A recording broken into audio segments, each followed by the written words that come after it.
Welcome back, students. Let's see what is this factor theorem. Okay, to explain this factor theorem, I'll take help of this example.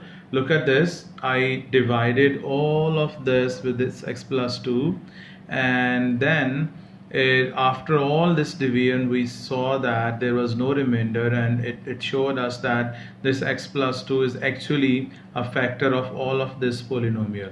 Okay, so factor theorem actually helps us to determine if a given linear expression is a factor of another non-linear polynomial. Okay, so now let's do this using this example here. Let's determine if this x plus 2 is a factor, though it is showing that this is a factor of this polynomial, but let's do this through the factor theorem. Okay, we need to call this f of x. Okay, now this f of x is this polynomial to be divided as x cubed plus 5x square plus 5x minus 2. We are going to divide this by x plus 2. Okay, just imagine if I put this x plus 2 equal to 0, then I get x equal to minus 2. Okay, now if I find f of minus 2, see, this is f of x and I'm dividing this with x plus 2, so I'm going to find this f of minus 2. If this f of minus 2 happens to be 0, that would mean that this x plus 2 is a factor of this given polynomial. So let's do that. This is going to be minus 2 cube plus 5 into minus 2 square plus 5 into minus 2 and then minus 2. This is minus 8 plus 20 minus 10 and minus 2. You see that this is equal to 0. So this f of minus 2, that is equal to 0. So this means that this x plus 2 is a factor of this given f of x.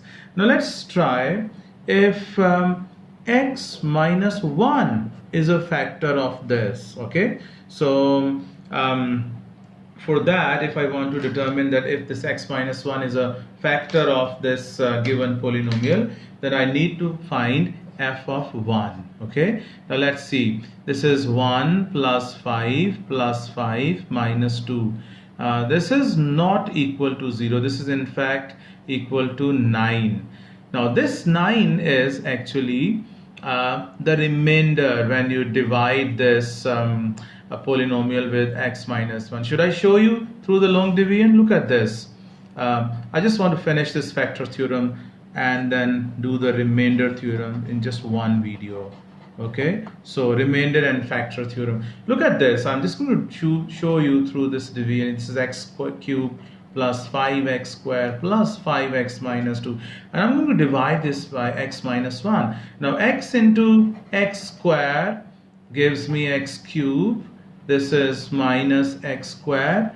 Okay, fine. Then I change the signs here.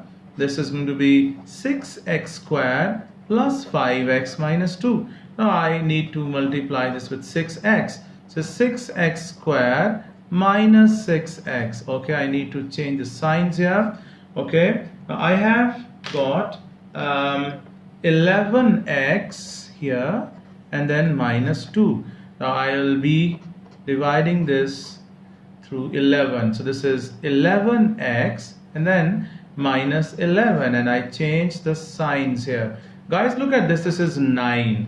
So this 9 is the same 9 that we got from here. Okay, so that is the remainder theorem. So if you don't get a 0, that means this is not a factor, and obviously when you're dividing with a non-factor, there has to be a remainder. So this is really a cool method through which you can determine if the given linear expression is a factor or not a factor of the given polynomial. The thing is, please remember that this remainder factor theorem only works with the linear divisors. Okay, now I'll be taking you to the next video where I'll tell you how to solve the cubic equations.